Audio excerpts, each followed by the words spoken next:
네, 안녕하세요. 네, 오늘은 좀 사정이 있는 형제자매님들이 좀 많은 것 같아요. 예, 예,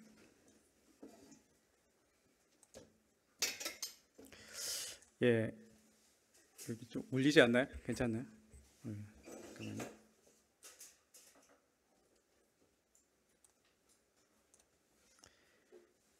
예,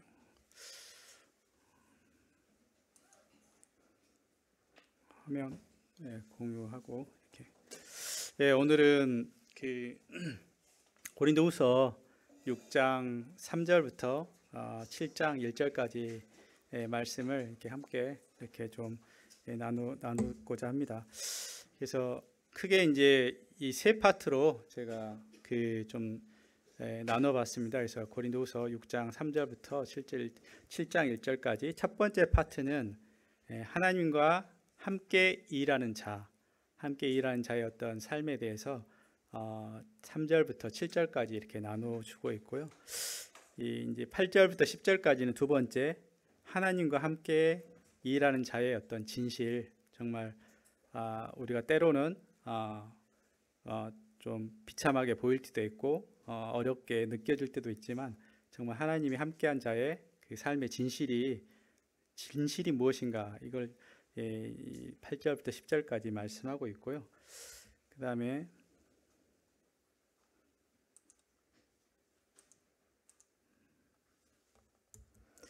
세 번째 11절부터 18절은 실행을 위한 권면입니다. 그래서 실제 저희가 말씀을 아는 말씀들이 있지만 어떨 때는 실행할 좀 능력이 없고 실제 힘이 없을 때, 능력이 없을 때 주님이 이렇게 바울 사도를 통해서 오늘 어떻게 우리가 알고 있는 삶 가운데 실제적으로 삶에서 드려지는 삶을 살 수 있을까, 이거에 대한 어떤 부분들을 이렇게 권면하고 있습니다. 그래서 크게 이 세 파트를 나누어서 이제 말씀을 좀 상고하고자 합니다. 그래서 사실 6장을 이렇게 나누기 전에 잠깐 이전 내용들하고 이제 연결이 있기 때문에 이전 내용들을 잠깐 한번 보면요. 3장에서는 저희가 새 언약의 일꾼이라는 어떤 내용으로 우리가 새 언약의 일꾼이다 이렇게 말씀을 3장의 핵심 어떤 내용이었습니다. 그리고 나서 4장에서는 그 새 언약이 무엇이냐 얘기했을 때 새 언약은 내 안에 계신 옛 언약은 의문에 우리가 순종해야 되고 율법에 순종해야 되는 그 언약이었다면 새 언약이 무엇이냐 했을 때 차별점이 두 가지 이렇게 말씀하고 있습니다. 그것은 뭐냐면 내 안에 새로운 생명이신 예수 그리스도의 생명이 내 안에 있다, 이걸 말씀하고 있고요. 그래서 예수 그리스도의 생명이 우리 가운데서 나타나게 하려 합니다, 이렇게 말씀을 우리가 4장에서 삼고했고요. 그리고 또 속사람이 날로 우리가 강건하게 하는 것이다, 이게 새 언약의 안에 있는 사람들의 특징이다, 이걸 첫 번째로 말씀해 주고 있습니다. 두 번째 새 언약의 그 차별점은, 옛 언약과 차별점은 우리가 보이는 것에 주목하는 것이 아니라 영원한 그리스도가 통치하시는 나라를 우리가 바라보며 살아가고 있다. 이 전까지는 어떻게 보면 이 세상의 왕과 세상의 어떤 주님이 이 세상에서의 어떤 통치를 보이시면서 주님의 주권을 보이셨다면, 이제 새 언약은 예수 그리스도께서 오셔서 예수 그리스도가 통치하시는 영원한, 다시 쇠하지 않는, 다시 사라지지 않는 영원한 하나님의 나라인 그리스도의 나라를 우리가 소망에 두고 있다. 이 두 가지 내용이 어떻게 보면 옛 언약과 새 언약의 차이점이라고 말할 수 있을 것 같습니다. 그래서 새 언약의 일꾼인데 우리가 새 언약이 어떤 내용이냐, 정말 우리 안에 새로 생명이신 예수 그리스도가 우리 안에 계시고 그리스도가 통치하시는 영원한 나라를 소망하는 그 언약이 새로운 언약인 것입니다. 그게 이제 4장에서 새 언약이 어떤 내용인가를 말씀했다면 5장에서 이제 그러므로 새 언약의 일꾼으로서 우리가 어떻게 살아가야 되냐, 자신을 위해 살지 말고 우리를 위해 죽었다가 다시 사신 그리스도를 위해서 우리가 살게 하려 합니다, 이렇게 해서 우리가 하나님의 예수 그리스도의 대사다, 사신이다, 이렇게 말씀하고 있고, 또 우리에게 화목하게 하는 직분을 우리에게 주셨다, 이렇게 말씀하고 있습니다. 잠시만요. 우리에게 화목하는 직분을 주셔서 우리가 다른 사람들을 화목케 하는 일을 우리 가운데 부탁하셨다. 새 언약의 일꾼으로서 우리가 우리 자신을 하나님이 직분을 주시고 또 일꾼으로서 우리가 우리를 위해 살지 않고 그리스도를 대신해서 살아간 자 되게 하였다. 이것까지가 이제 5장에 있는 내용이었거든요. 6장 이제 들어오면 6장 1절부터 사실 좀 어떻게 보면 시작이 되는데요. 6장 1절 말씀에 이렇게 말씀하고 있습니다. 우리가 하나님과 함께 일하는 자로서 너희를 권하노니, 이렇게 말씀하고 있거든요. 그러니까 우리가 하나님과 함께 일하는 자로서 우리가 너희에게 권한다. 그래서 6장의 내용이 그 그리스도의 사신으로서 대사로서 화목케 하는 직분을 가진 자로서 권면하는 말씀입니다. 근데 그 먼저 우리가 하나님과 함께 일하는 자다, 이렇게 말씀하고 있거든요. 그래서 그 첫 번째 파트, 하나님과 함께 일하는 자가 어떤 자인가, 어떻게 하나님과 함께 일하는 자로서 어떻게 살아가는 삶인가, 이거에 대해서 구체적으로 이렇게 말씀하고 있어요. 참 다른 어떤 부분의 말씀보다 여기에 있는 말씀들이 좀 더 실제적으로 구체적인 내용들을 많이 이렇게 얘기하고 있더라고요. 그래서 첫 번째 3절 말씀을 보겠습니다. 우리가 이 직분이 비방을 받지 않게 하려고 무엇이든지 아무에게도 꺼리끼지 않게 하고, 이렇게 말씀하고 있습니다. 그래서 우리가 이 직분을 받았다는 것입니다. 첫 번째, 하나님과 함께 일하는 자로서 우리가 주목해야 되고 다시 한번 생각해야 될 것은, 우리가 하나님의 우리 가운데 우리를 하나님의 화목케 하시는 직분을 받은 자로 우리를 부르셨고 그렇게 살아가게 하셨다는 사실입니다. 사실 우리가 이제 너무 잘 알고 있지만 우리가 누구냐에 따라서 우리 행동이 바뀌잖아요. 근데 우리가 때로는 하나님의 그리스도의 대사다, 그리스도의 일꾼이다, 이 말씀을 우리 가운데 하고 있는데, 여기에 화목케 하는 직분은 거듭난 모든 그리스도에게 주신 거거든요. 거듭났고 하나님을 영접한 그리스도 하나님의 자녀에게, 누구에게나 주신 하나님의 우리 가운데 주신 구체적인 직분입니다. 직분이 뭡니까? 구체적인 어떤 일을 우리 가운데 주신 거잖아요. 그래서 하나님 대사로서 그 직분이 무엇이냐? 다른 사람들을 하나님과 화목케 하는 그 일을 우리 가운데 맡기셨고, 심지어 5장에서는 이 일을 너에게 우리 가운데 부탁한다, 이렇게 말씀하고 있습니다. 그렇기 때문에 어떻게 보면 나는 하나님의 어떤 일꾼, 어떤 대사로서 화목케 하는 직분을 가진 자가 아니라고 생각하실 줄 모르겠지만, 구원받은 거듭난 모든 그리스도인에게 하나님이 이 직분을 모든 사람에게 주셨다는 것이에요. 우리가 이 직분을 받은 자로 인식하게 될 때 우리가 그 일을 할 수 있지 않겠습니까? 근데 우리가 그 직분을 잊어버리고 있다면, 내가 그 직분을 받은 자라고 생각하지 않는다면 우리가 그 직분대로 행하지 않을 것입니다. 그러나 다시 한번 5장에서 우리가 그렇게 배웠던 것처럼, 분명하게 하나님 우리 가운데 말씀하셨던 것처럼, 우리가 하나님과 세상을 화목케 하는 그 직분을 우리 모든 사람들에게 이 직분을 부여했다는 것입니다. 그리고 다시 얘기하자면 부탁하셨습니다. 그렇기 때문에 우리가 어떤 자인가, 정말 하나님의 대사로서 화목케 하는 직분을 가진 자라는 사실들을 다시 한번 여러분들이 위반하면서까지 제 3자 변제안을 내놓지 않습니까? 그 이후로 어떤 짓을 벌였지 아십니까? 이 옆에서 바로 한일 정상회담을 하면서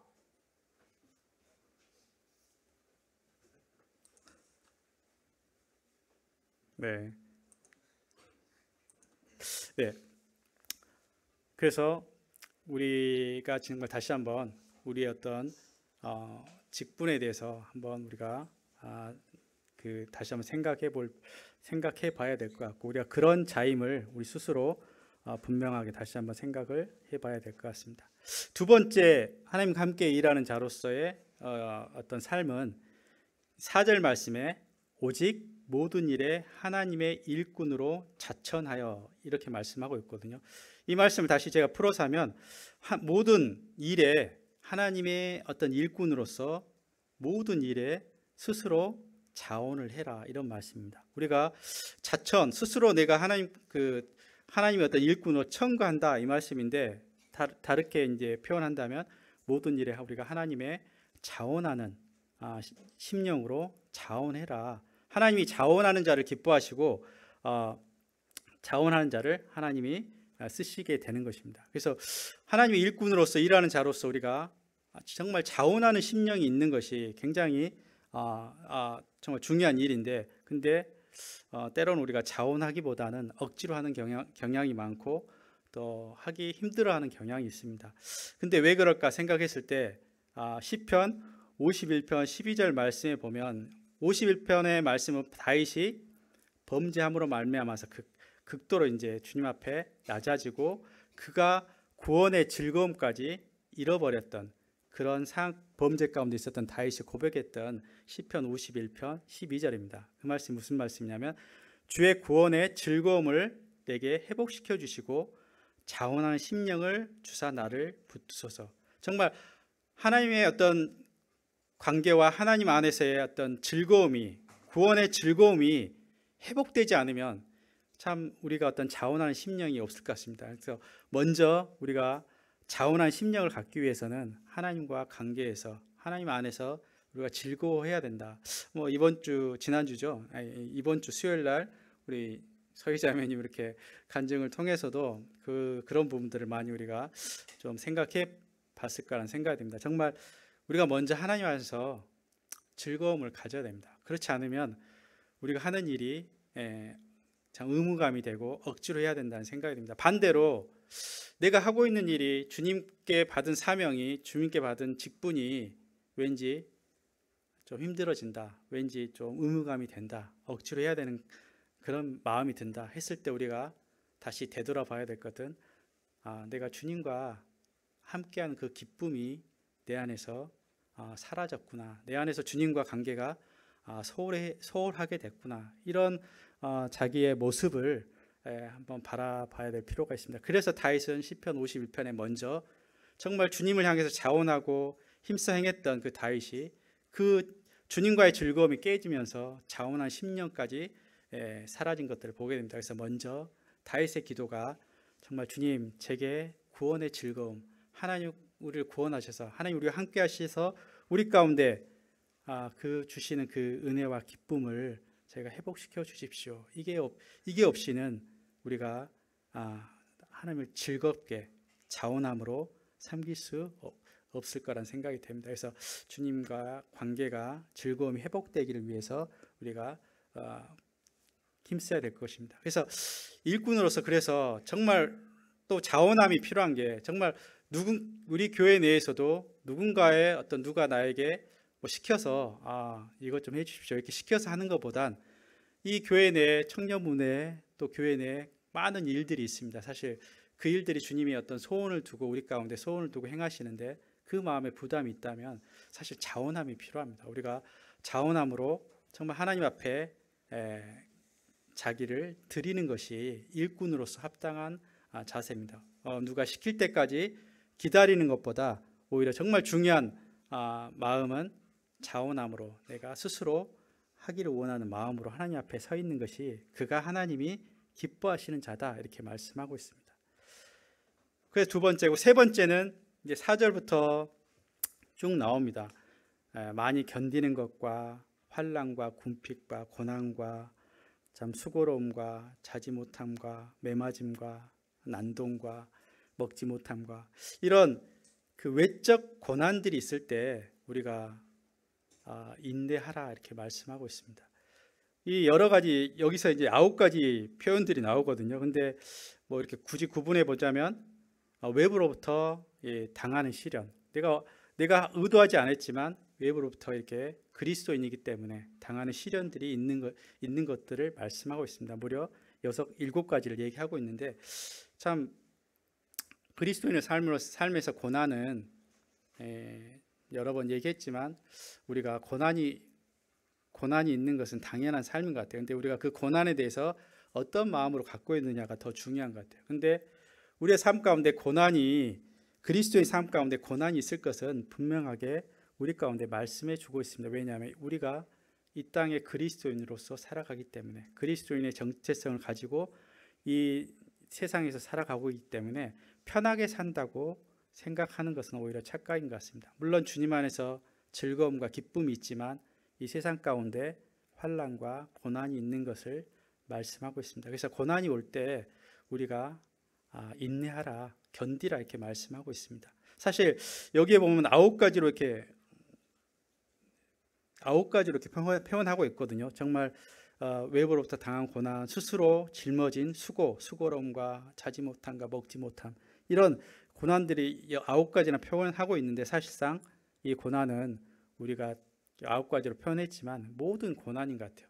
그리스도인이기 때문에 우리가 당하는 고난, 그 고난을 당할 때 오히려 기뻐해라 이렇게 말씀하고 있습니다.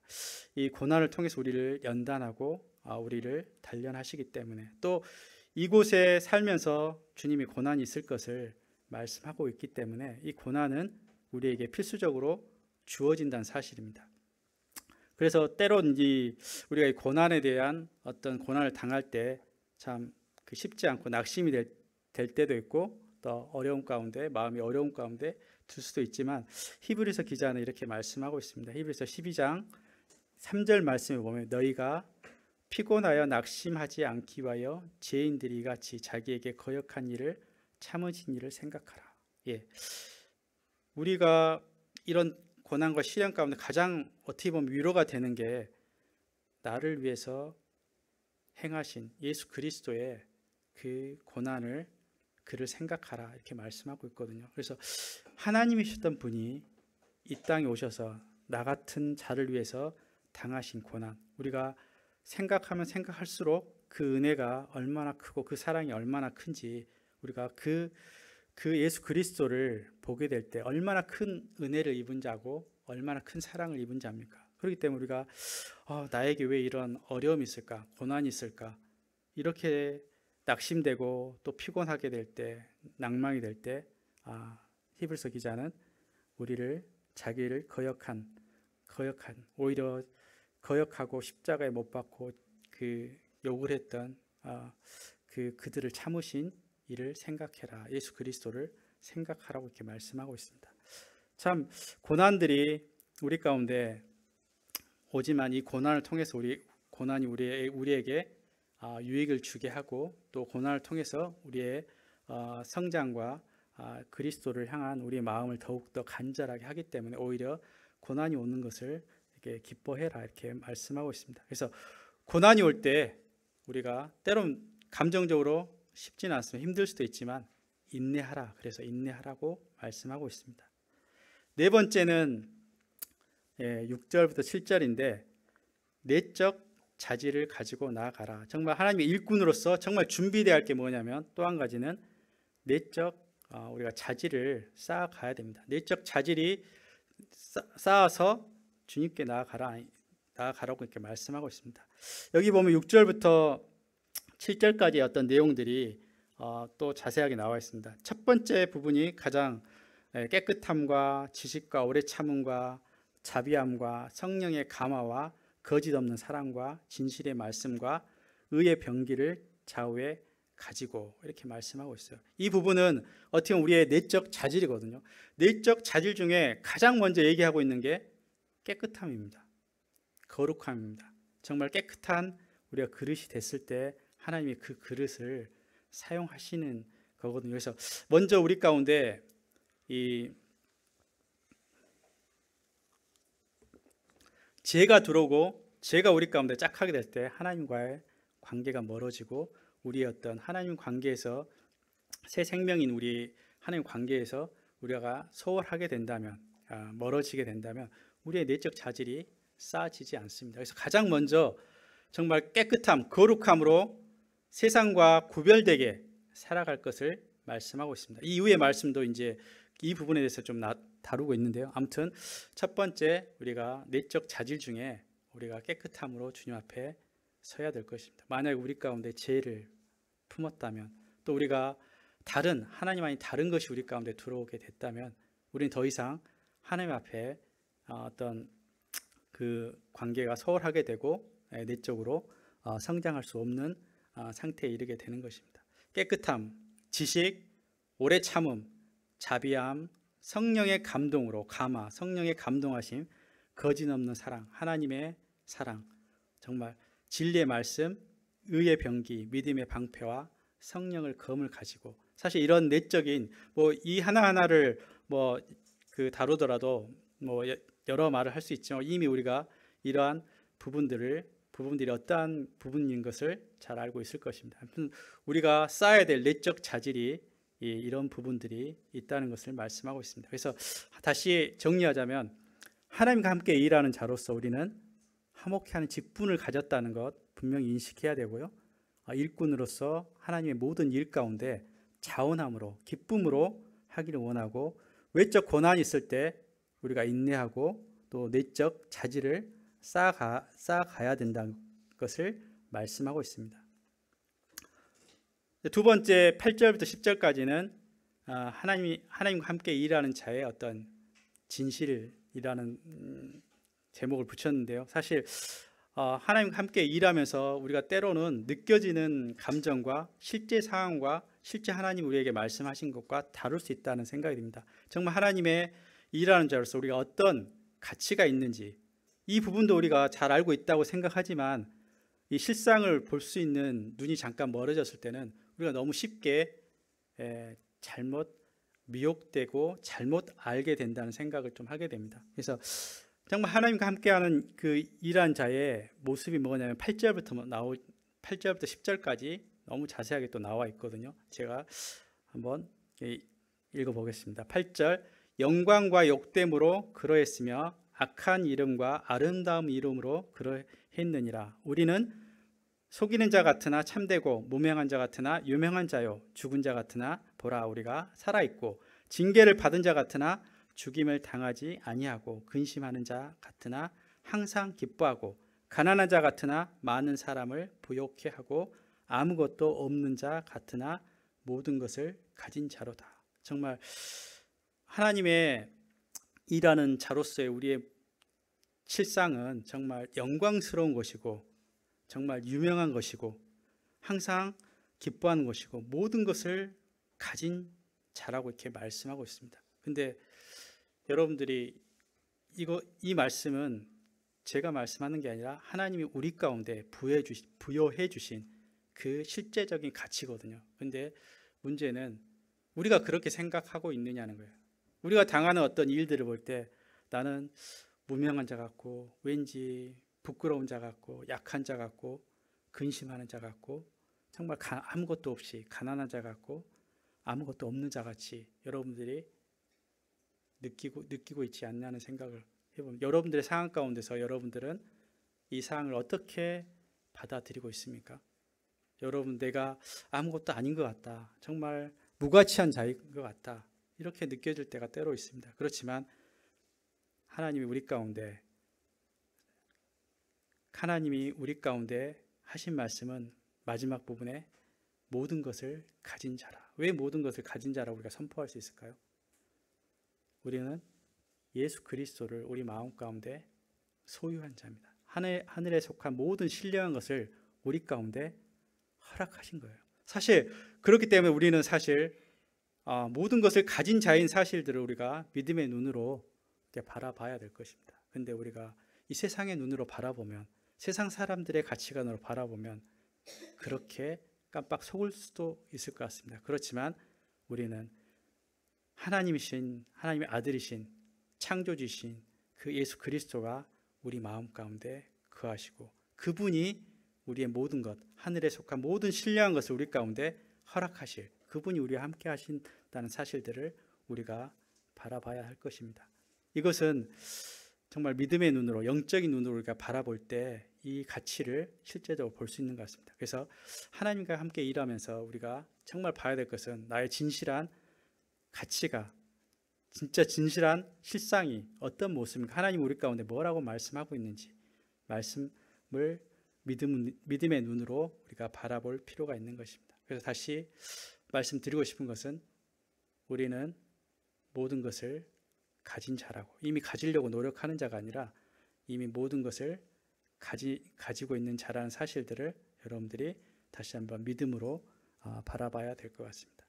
사실 이 앞부분의 말씀은 대부분 우리가 너무나 잘 많이 듣고 있고 하나님의 일꾼으로서 또 어떻게 행해야 될지, 내가 어떤 가치를 가지고 살아가야 되는지, 이런 부분에서 어떻게 보면 너무나 잘 여러 번 들었을 것입니다. 그렇지만 오늘의 역시 사실 교제하고 싶은 내용들은 실제 이런 가치를 알고 있고 또 내가 어떻게 살아야 될지 알지만 이것이 내 삶 가운데 적용하는 부분에서, 실제적으로 실행하는 부분에서 어려움이 있다는 것을 보게 됩니다. 그래서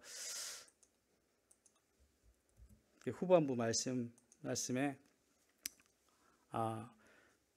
우리 삶 가운데 실행하기 위해서, 적용하기 위해서 주님이 1절부터 권면의 말씀을 해주고 있는데 어떤 권면의 말씀을 하고 있는지 한번 살펴보길 원합니다.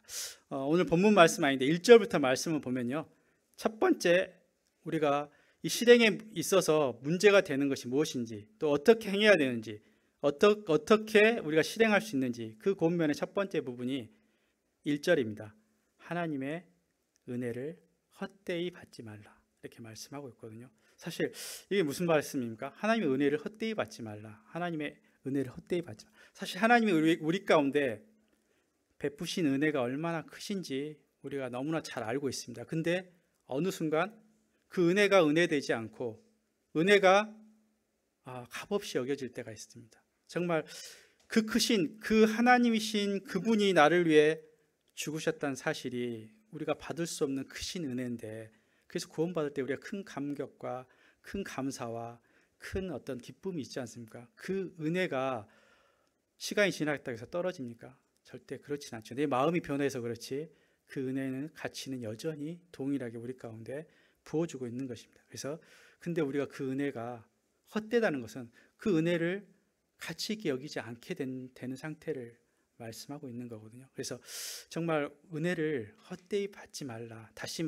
얘기하면 우리가 받은 은혜가 얼마나 큰 은혜인지 다시 한번 생각하라고 말씀하고 있습니다. 그래서 디모데 2장 1절 말씀에 보면 바울 사도가 디모데에게 은혜 가운데 강해라. 특별히 우리가 어떻게 강건할 수 있는지, 어떻게 정말 전심으로 하나님을 향해서 우리가 열심으로 기쁨으로 행할 수 있는지, 그 첫 번째 키워드는 저는 여기 말씀에는 은혜라고 말씀하고 있습니다. 정말 은혜 가운데 우리가 이 크신 은혜가 어떤 은혜를 다시 한번 우리가 생각하게 될 때 우리의 마음이, 심령이 강하게 된다는 것입니다.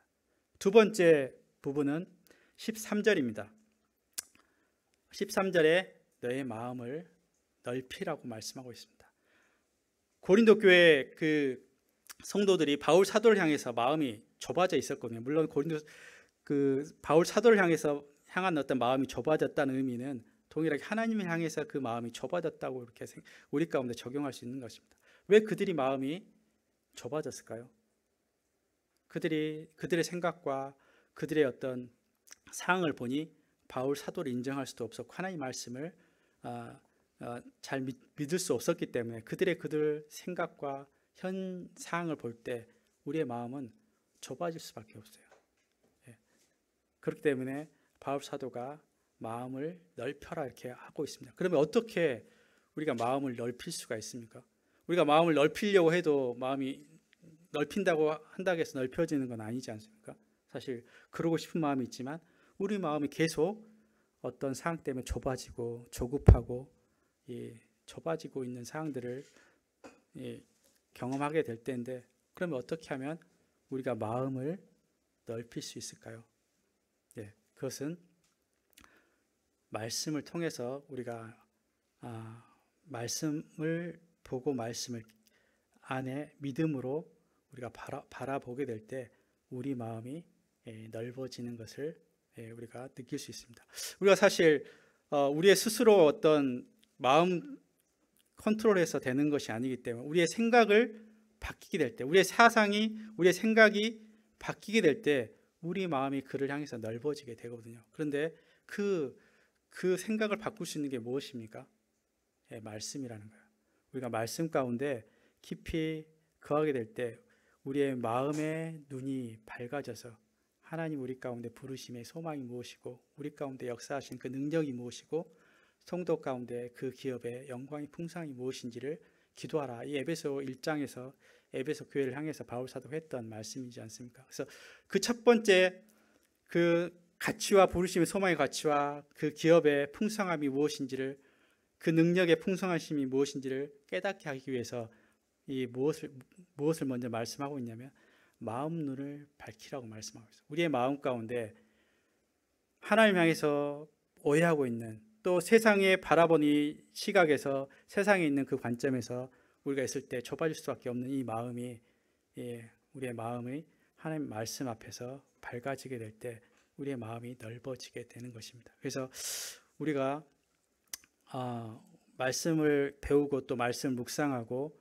말씀을 대할 때 왜 대합니까? 그 우리의 생각을 내려놓고 예수 그리스도의 그 주신 말씀과 하나님의 마음을 우리가 가지게 될 때 비로소 우리의 마음이 넓어지게 됩니다. 그래서 먼저 우리 말씀 가운데 우리가 창념해야 될 것입니다. 그래서 마음을 넓히라. 말씀을 통해서 하나님의 마음을 가지고, 하나님의 가치관을 가지고, 하나님의 눈을 가지고 우리 마음이 대하게 될 때 우리 마음이 그때 비로소 넓어지게 됩니다. 그래서 우리 마음이 좁아진 마음이 넓혀져야 되는 것입니다.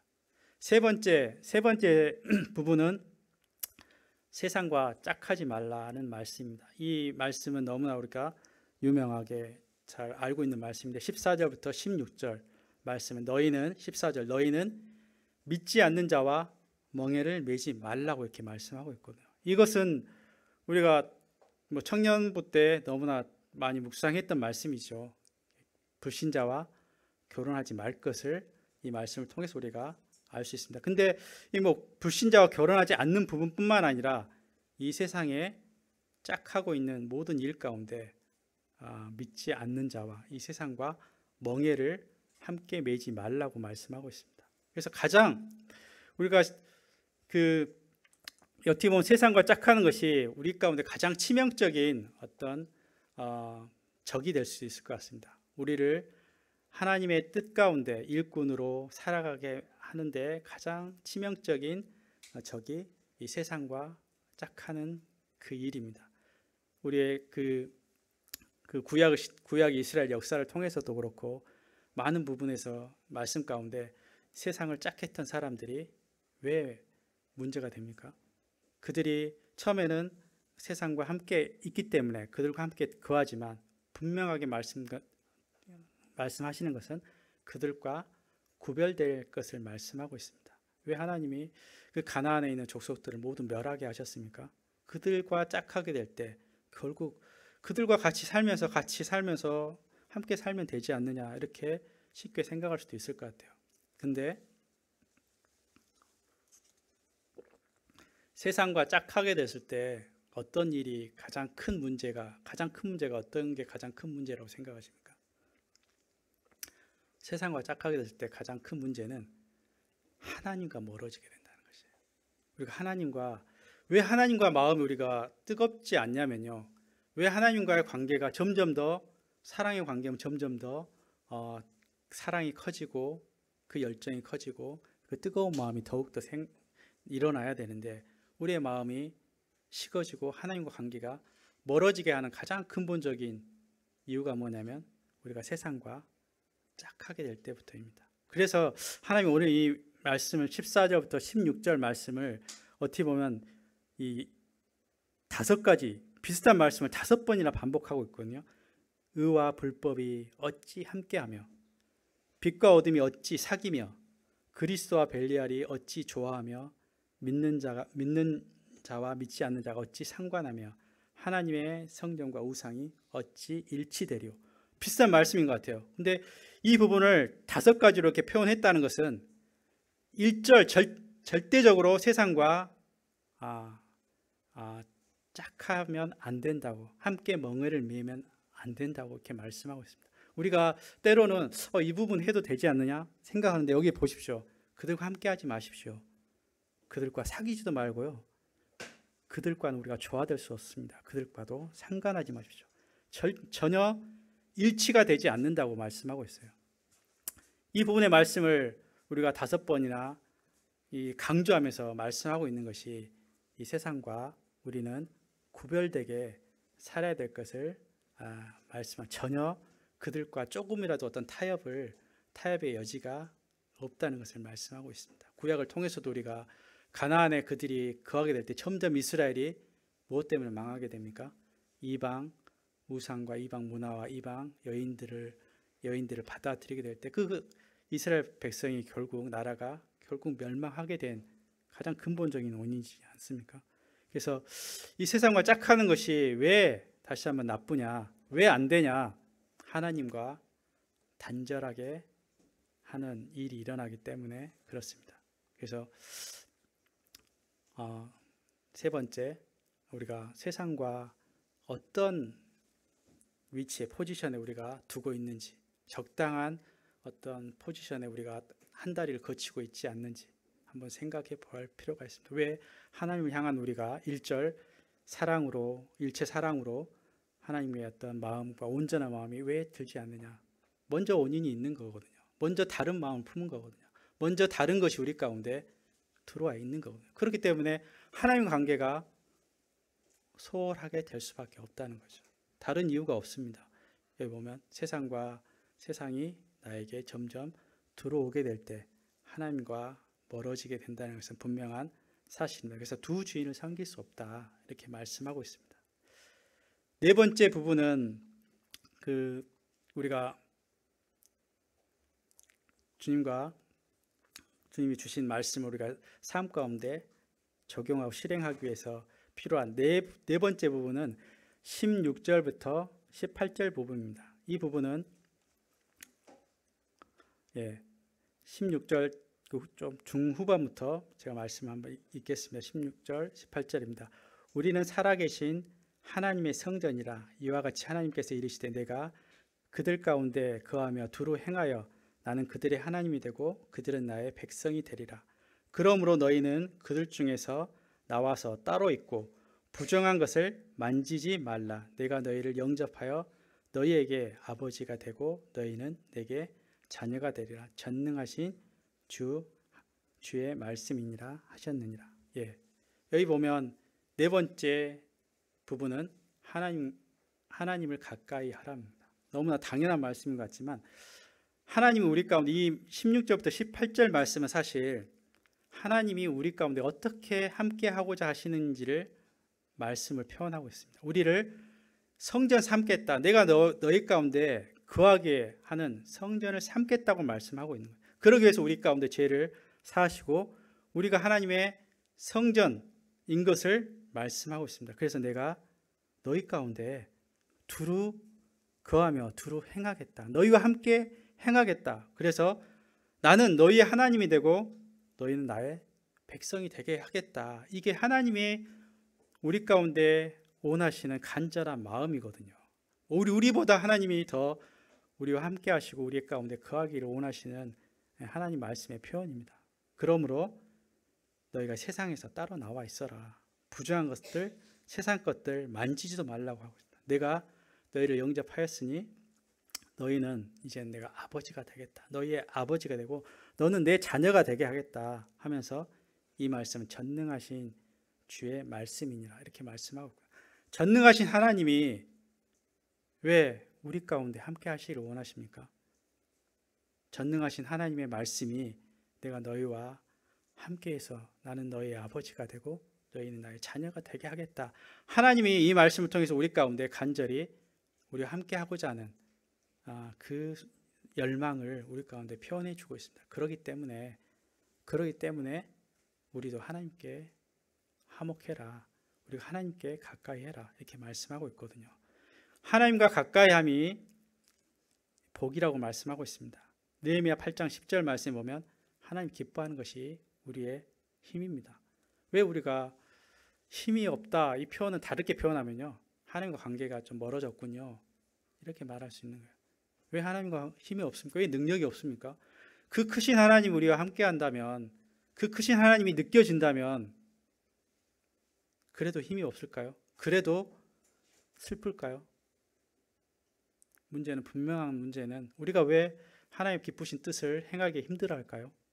왠지 이제부터 하나님이 우리 가운데 거하셔서 우리 함께 하고자 했던 그 관계가 소홀하게 됐기 때문에, 관계가 멀어졌기 때문에 우리가 이제 이렇게 해야 될지는 알지만 이렇게 해야 될지만 알고 그 안에 행할 사랑과 힘과 능력이, 기쁨이, 우리 내적인 그 기쁨이 없기 때문에 이제 의무감으로 남아있게 되는 거거든요. 그렇기 때문에 하나님이 우리 가운데 정말 우리 삶 가운데서 하나님의 뜻을 행하고 싶고 실행하고 싶다면 먼저 하나님과 가까이 하라.